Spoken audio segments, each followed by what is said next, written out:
சரண் Krishna YouTube சேனலுக்கு உங்களை அன்புடன் வரவேற்கின்றேன். குலதெய்வ கோவிலுக்கு எப்போது சென்றாலும் சரி, இந்த ஒரு பொருளை எடுத்து செல்ல மறக்காதீர்கள். அது என்ன பொருள், ஏன் கட்டாயம் எடுத்து செல்லணும் அப்படிங்கறத பத்தி தான் இந்த வீடியோல தெளிவா நம்ம பார்க்க போறோம். நம்ம சேனல்ல உள்ள வீடியோவை ஃபர்ஸ்ட் டைம் நீங்க பாக்குறீங்க அப்படின்னா மறக்காம நம்ம சேனலை சப்ஸ்கிரைப் பண்ணி வச்சுக்கோங்க. நம்ம சேனல்ல தொடர்ந்து குலதெய்வ பதிவுகள், ஆன்மீக தகவல்கள் வந்து கொண்டே இருக்கும். வாங்க வீடியோக்குள்ள போகலாம்.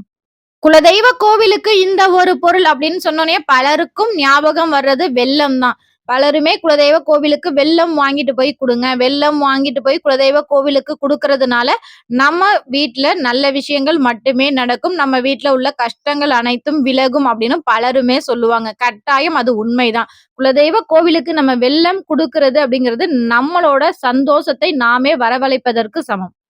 ஆனா நான் சொல்ற இந்த பொருள் கட்டாயம் உங்க வாழ்க்கையில அதிரடி மாற்றத்தை ஏற்படுத்தக்கூடிய ஒரு பொருள். அதுவும் நான் சொல்ற இந்த முறைப்படி நீங்க தானம் கொடுத்தீங்க அப்படின்னா, கண்டிப்பா உங்க வாழ்க்கையில நல்ல மாற்றம் ஏற்படுவத உங்க கண் கூட பார்க்க முடியும். நான் ஒரு 3 பொருள் சொல்றேன். இந்த 3 பொருள்ல உங்களுக்கு உங்க வசதிக்கேற்றாற் போல இதுல ஏதாவது ஒன்னை நீங்க உங்க குலதெய்வ கோவிலுக்கு நான் சொல்லும் முறைப்படி நீங்க தானம் குடுத்தீங்கன்னா, கண்டிப்பா நல்ல மாற்றம் ஏற்படும். முதல் பொருள் நெய், 2வது இலுப்பை எண்ணெய், 3வது நல்லெண்ணெய். ஒரு சிலர் கேட்கலாம், இந்த முக்கூட்டு எண்ணெய்லாம் கடையில விக்குது. இந்த 3 எண்ணெய்களையும் சேர்த்து இல்ல 5 எண்ணெய் தீபங்கள் நாங்க வாங்கி குடுக்கலாமா? தயவு செய்து அத வாங்கி குடுக்காதீங்க. அப்படி நீங்க முக்கூட்டு எண்ணெய் வாங்கி குடுக்கணும் அப்படின்னா, இந்த 3யும் நீங்களே ஒரு 1/2 லிட்டர் வாங்கி 3யும் சமபங்கு எடுத்து கலந்து நீங்களே உங்க கையால குடுக்கலாம். ஆனா கடையில முக்கூட்டு எண்ணெய், 5 கூட்டு எண்ணெய்கள்லாம் வாங்கி தயவு செய்து குடுக்காதீர்கள். குலதெய்வத்தின் பரிபூரண அருளை பெற்று தரக்கூடியதுதான் இந்த 3 எண்ணெய்களுமே. இந்த 3லயுமே விளக்கு போடுறது நமக்கு, நம்ம குடும்பத்திற்கும் கட்டாயம் நல்லது செய்யும். இது குலதெய்வ கோவிலுக்கு நீங்க எப்பல்லாம் போறீங்களோ, இந்த 3 எண்ணெய்கள்ல எது கிடைக்கின்றதோ, அப்ப நீங்க போய் புது மண் அகல் தீபம் வாங்கிட்டு போய் விளக்கு ஏத்துங்க. ஆனா, தானம் குடுக்கறதுக்காகவே தனியா இப்போ ஒரு நெய் தானம் குடுக்க போறீங்க அப்படின்னா, நெய் விளக்கு போடுறதுக்கு தனியா ஒரு டப்பால வாங்கிக்கோங்க. தானம் குடுக்கறதுக்கு தனியா ஒரு டப்பால வாங்கிக்கோங்க. தானம் குடுக்கறதுக்கு எப்படி போய் தானம் குடுக்கணும் அப்படின்னா, உங்க குலதெய்வ கோவில்ல உள்ள பூசாரியிடம் கேளுங்கள். இந்த படத்துல பாத்தீங்கன்னா, சாமிக்கு பின்னாடி லைட் மாரி செட் பண்ணி வச்சிருக்காங்க பாத்தீங்களா? இது லைட் கிடையாது. பின்னாடி கண்ணாடி வைத்து அதுல ஒரு விளக்கு எரியும். அந்த விளக்க பல கோவில்கள்ல ஆத்ம விளக்கு, ஞான விளக்கு, மோட்ச விளக்கு அப்படின்லாம் சொல்றாங்க.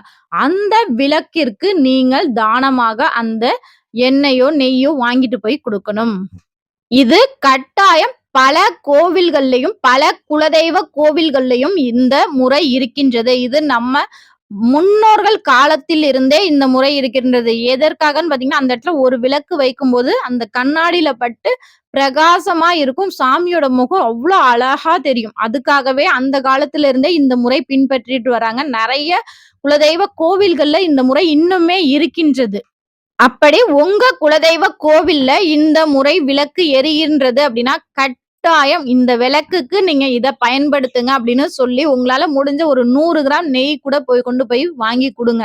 ஏன்னா, நீங்க உங்க கையால வாங்கி குடுத்த நெய்யினால் அந்த தீபம் எரிய உங்க குலதெய்வ முகம் எப்படி பிரகாசமாக தெரிகின்றதோ, அந்த அளவுக்கு உங்களோட வாழ்க்கை ரொம்பவே பிரகாசமா இருக்கும். கண்டிப்பா அதிரடி மாற்றம் உங்க வாழ்க்கையில கட்டாயம் நடந்தே தீரும். இல்லங்க, எங்க கோவில்ல இது போன்ற அமைப்புகள்லாம் இல்ல. திறந்த வெளியில தான் எங்க கோவிலே இருக்கு. நாங்க என்ன செய்யறது அப்படின்னு கேட்டீங்கன்னா, மேல் கூரை இல்லாமல் திறந்த வெளியில தான் உங்க குலதெய்வ கோவில் இருக்கு அப்படின்னா, அப்பலாம் அந்த காலத்துல என்ன பண்ணாங்கன்னா, ஒரு மாடம் மாரி அமைச்சு, ஒரு செங்கல்லயே அழகா முக்கோணமா மாடம் மாரி அமைச்சு, அதுக்குள்ள விளக்கு ஏற்றுவாங்க. எப்போதும் குலதெய்வம் இருக்கிற இடம் இருட்டடைஞ்சு இருக்கக்கூடாது அப்படின்னு கட்டாயம் நம்ம முன்னோர்கள்லாம் விளக்கு ஏத்தி வச்சுக்கிட்டே இருப்பாங்க. அப்படி அதற்குமே உங்க கோவில்ல முடியல அப்படின்னா, இந்த கூண்டு மாரிலாம் இப்பல்லாம் விக்கிது. அணையா தீப கூண்டு அப்படின்னு சொல்லி கேட்டீங்கன்னா, எல்லா பாத்திர கடைகள்லயும், எல்லா டிபார்ட்மெண்ட் ஸ்டோர்லயுமே இப்ப கிடைக்குது. அத நீங்க வாங்கிட்டு போய் உங்க குலதெய்வ எல்லையில வச்சு, கண்டிப்பா ஒரு விளக்கு அதுல எரிஞ்சுக்கிட்டே இருக்கிற மாரி அமைப்பை நீங்களே ஏற்படுத்துங்க. உங்க குலதெய்வ கோவில்ல விளக்கு எரிய எரிய கண்டிப்பா உங்களோட வாழ்க்கை பிரகாசமாக இருக்கும். கண்டிப்பா இந்த முறைப்படி நீங்க குலதெய்வ கோவிலுக்கு எண்ணெயை தானம் கொடுத்தால், அந்த சுவாமிக்கு பின்னாடி உள்ள அங்க உள்ள மறைமுகமாக இருக்கும் அந்த விளக்கிற்கு நீங்க எண்ணெய் தானமாக குடுத்தீங்கன்னா, கண்டிப்பா அதிரடி மாற்றம் உங்க வாழ்க்கையில நடந்தே தீரும். நல்லதே நடக்கும். குலதெய்வத்தை மனதார நம்புங்க. கண்டிப்பா அந்த தெய்வம் உங்களுக்கு நல்லத மட்டும் தான் செய்யும்.